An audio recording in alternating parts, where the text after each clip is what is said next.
This is Jared Cavley, President and Founder of Pristine Auction. You're watching Radicards TV on Radicards.com. What's up? This is Patrick at Radicards.com. I'm going to walk you through day 4 of the 2017 National Sports Collectors Convention here in Chicago. So as soon as I get there, I walk right over to the table where I had been shopping the previous couple of days. And the gentleman had, actually let me get my phone here, 2 new boxes. But before I knew about them, I was just kind of going through the stuff that I had already gone through the previous 2 days. I asked him, I was like, hey, have you added anything into these boxes? He's like, maybe 1 or 2 items, not so much. They're pretty much the same. So I went through them anyway just to kind of cherry pick a few last things out of the boxes. And as I'm shopping, digging through those boxes, he indicates that there are 2 other boxes at the end of the table, another area of his table spread. He's like, yeah, these boxes are the joint efforts between me and the dealer next to me, and we just want to make them disappear by the end of the day. Like, we want to sell everything in those boxes. I was like, okay. He's like, if you pick stuff out of those boxes, I'll give you a great deal. I'll take care of you. Now, the term take care of you is a bit subjective. Now, this guy's been great to me as a seller. He has taken care of me. I've bought a lot from him, and he's given me great deals. One of the greatest sellers. I just really appreciate and admire the way he's transacted with me. So I'm confident in how he would define taking care of me as it being in my favor, which is great. So I kind of tested that. I said, you know, I looked at what was in those boxes, and I went through them really quickly, and I pulled out all the 80s and 90s, well, 70s, 80s, and some 90s rookie cards in those boxes. Because I had been buying, like, Ozzie Smith rookie, Eddie Murray rookie, Cal Ripken Jr., Bruce Sutter rookie, Bert Blyleven rookies, just a lot of the guys I grew up collecting, Puckett, Clemens, Griffey Jr., Bonds. You know, I came here with the specific intention of trying to find Thomas cards I needed, and I found a few, a lot of like low end and base from like, you know, $5 and down, $5, $3, $1, and that's great. You know, anytime I can add to the collection, that's a good thing. So when I'm not shopping for Thomas stuff, which is a good portion of the show, I look for other things that I love. I have a classics collection, and it's all key rookie cards from all the different years leading up to the 90s and 2000. Well, I'd say it stops around the 90s. I don't have too much after that decade. So I look for those items, and I look for them in great deals. I look for them in bargain bins. I look for lots. I look for blocks of them if I can find them for good prices. You know, quantity discounts is what I try to go for. So I'm aggressive in that capacity. So the theme of this national for me has really been, you know, the classics acquisitions. But when I went through those 2 boxes, I picked out all the rookie cards I could find, baseball only. I can't, unfortunately at this time, finance acquisitions in the same category among the various sports. I just stick with baseball. I mean, I've picked up a few football here and there. 86 Topps, Boomer, Size, and rookies. I picked up a few of those. Those are cool. But, so I pick out the stack, and it's like, I don't know, probably about like that. I hand it to him. I was like, you know, help me understand what you mean by taking care of me. And I had him take his time. I was going through other stuff, other sports, while he was quoting me, figuring out a quoted price for me. And then I had 2 other stacks from his other boxes that weren't joint collaborations from he and his neighboring seller, or the neighboring seller that's set up next to him. So he quoted me a price for everything, and there was no negotiation down. I couldn't counter, but I was okay with that because that price actually was significant. It was great. It wasn't significantly large. It was a significantly good deal. It was that significant. So I was pretty happy with that. And I went ahead and paid, and as I paid, put my cards away, I talked to him. I was like, so based on this transaction, do you think you could have gotten more from the market? He's like, yeah, I probably could have doubled my money, maybe tripled depending on how I'm selling them if I'm doing individual sales. And I was like, okay. So that made sense to me. And you know, I look at these opportunities as rare instances because it's not often I come to a show and see this volume of stuff. But granted, I don't go to the National once a year, if that. So it's like, when I go to shows, I might see one Smith rookie, or 2 or 3 Griffey rookies, or I might pick up a few items for the classics collection. But in this one, it's abundant. I can come here with, say, like $3,000, let's just say, and if I just wanted Griffey rookies, I can leave with $3,000 worth of Griffey rookies. We're talking like a lot of Griffey rookies, but I like to consider acquisitions of slight more rarity to be somewhat more desirable. So, for example, I might buy a brick of Griffey rookies, but I might put more emphasis toward 70s and the 70s market rookie cards, because those are a little bit rarer. So, for example, Burt Blyleven's rookie, I've probably picked up 5 or 6 of them at the show, whereas I've picked up like 25 Griffey rookies, maybe more. And they're of different, they're of different costs, obviously. We're talking different production runs, different conditions. I mean, you can compare the 71 Topps Blyleven average condition raw in bargain bins associated with the average condition of an 89 Fleer Griffey rookie, and you can see a drastic difference in the two. We're talking about completely different brackets of time here, a near 20-year span of time, and so that's interesting for me to think about. That I have come across about 6 Blylevens, and I've come across countless Griffey rookies, and we were talking like nearly every booth has them. I mean, they're all over the place.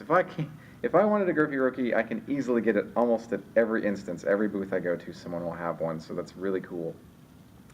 But I wanted to talk a little bit about the concept of rapport, building rapport with a seller. When you spend time with a seller and buy from them frequently, I've been buying from this seller now every day at the show. I go and buy from them. I go straight there and I pick out some things, and then I go about my day. And so I've built name recognition, brand recognition,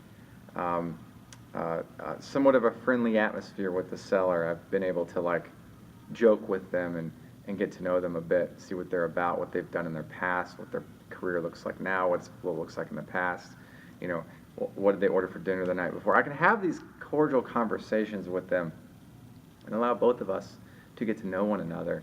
So they get to know me as the Thomas collector and the guy who likes rookie cards. So when I go back, they might have set things aside, knowing that that's what I like and that I've come back consistently. So they think about me now. I'm on their radar. That's a really nice thing to have. I think that's a benefit, certainly advantageous to the capacity that when they see something, they're like, Patrick might like this, so they'll set it aside. Maybe he'll come by. So the question I have here is well, before we get to this question, I do that because I care about interactions with people that take care of me. And so I want to continue to strengthen those connections. And, I'm not always out for myself. I also just like meeting people and getting to know them. And when they have great deals at their table, I'm going to go back. And when they have great personalities and great people, I'm going to go back and say hi. And so I may or may not buy anything, but it doesn't matter. I'm just building great connections. Now, you can look at the flip side of that. If I didn't spend so much time with one person and diversified my time with a variety of people, and was able to make the rounds and do my thing, I might have more interactions that are on the surface instead of having fewer interactions that are deeper, right? And so I think about what kind of interactions do I want to have at a show? What kind of connections do I want to build? Am I just there for shopping, but am I also there for building connections? And I'm there for the getting to know people and reconnecting with people while I'm buying. And so I've matured in that capacity, that communication strategy of, like I said in a previous video, make yourself welcoming to other people so that they want you to be at their table. They want you to be there to talk to them and to get to know them while you're buying, because their experiences, they want to be a good one for themselves as well. At least that's my hope. Anyway, I can't say for everybody. Just for myself, I would like to at least hope that other people want to have good experiences while they're at the show, whether they be a buyer or a seller. So my question is it better to build rapport with one dealer in an effort to increase the possibility of receiving significant discounts over time, or does it make more sense to buy from multiple dealers with minimal rapport? Now, the former, there's a bit of an underlying theme there. Do I build connections for the hope of getting better deals? I mean, I build connections for the reason of just because I like people. I like it. I like to buy things at great prices, just like the next guy. But I also like just to build a community around me so that I can be welcoming to them, and they can think of me when I'm not around, so that they can put things aside for me. I think that's really great. So this is more rhetorical. You sort of think about that. Do I run around the show and get things quickly and not build any connections, or do I slowly kind of work my way through and build connections with this person and kind of figure out, who I want to talk to, and be more strategic about that when you tackle your strategy for going about the show and picking up things and making connections. So, that aside, day 4 was great. I had a great time meeting people. I had one gentleman brought a box of Thomas cards up from Indianapolis, and I went through them. I had everything, but he had some stuff I wouldn't mind having 2 of, so I picked up a few fun items I just love looking at. Great deals. And let's see here. Okay, so I have mentioned this in a previous video that I like battered vintage cards, baseball specifically. I blog about them sometimes, but I just like the feel of them. They have this certain nostalgic characteristic about them, and they tell a lot of stories. I've talked about this. This is something that draws me to them, and they're cheap, 25 cents, 50 cents, $1. I mean, I'm able to accommodate my need to acquire vintage cards at a significant discount, which is great. And I'm not saying I won't acquire nice examples down the line. I mean, I got that Hoyt Wilhelm on day 3 that's just beautiful, and it was only $12. So there are two characteristics of battered vintage that I avoid. One being water damage. I don't like cards that are rippled and they're permanently bent and misshaped in a way. I prefer not to own those. They're hard to put into stacks and have things balanced because they kind of misalign the stack a bit. It's hard to stack them. They're just kind of a pain I'd like to avoid. 2 is mold. I want to avoid mold at all costs because I don't know if mold spreads from cardboard to cardboard.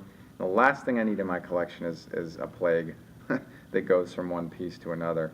So I avoid those 2 things. Outside of that, it's fair game. I look for fully intact cards, but it's not a game breaker if they're not. I've seen cards with all the corners cut off. I've seen cards with pinholes through them, a hole punch through them, pieces hanging off. I mean, I've seen just the worst of the worst. I acquire not all of that stuff, just the stuff that it has great eye appeal. And I look specifically for Hall of Famers and superstars. I try not to just acquire them because they're beat up. I try to acquire beat up copies of great players. It's like Frank Robinson or Jim Hunter, Gil Hodges, this kind of caliber of guys, recognizable names. So I'm very particular there. There's one dealer toward the end of the show today that had, the deals specifically in this category. This is how he makes his money. His entire table is box after box of battered vintage cards. It was great.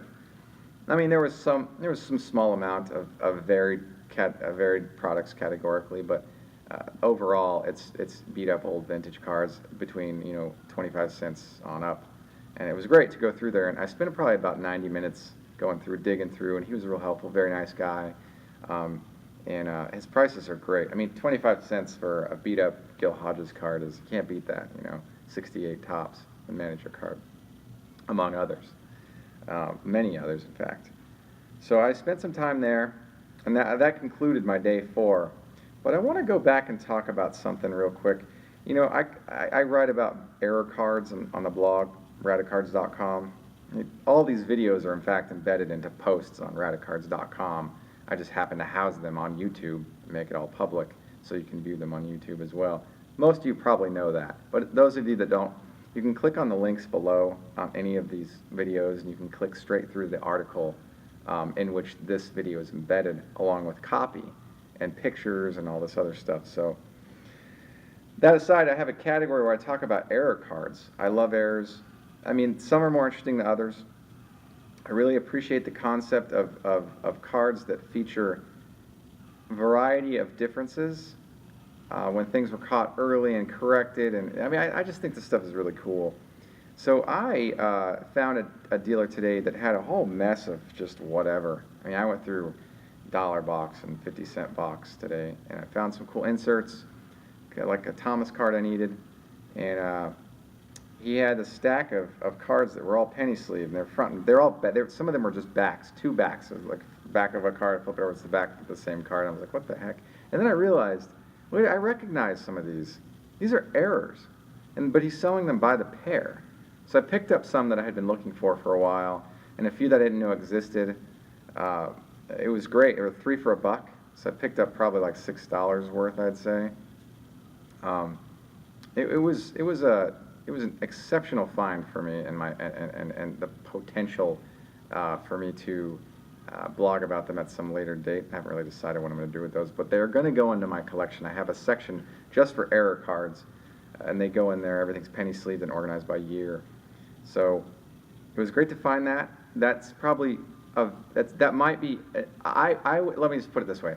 That might be an isolated incident at the National. I don't think finding pairs of error cards like that is a common occurrence at the National Convention. So that was very memorable for me.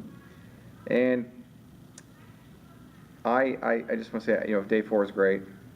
I spent some cash, but I didn't spend a lot of cash. I just, you know, I'm able to have a lot of fun at this show, and I'm in no rush to spend a ton of money. I'm just enjoying every instance, every interaction, and learning about different things, learning about new things, learning about people and cards, figuring out where the market's going.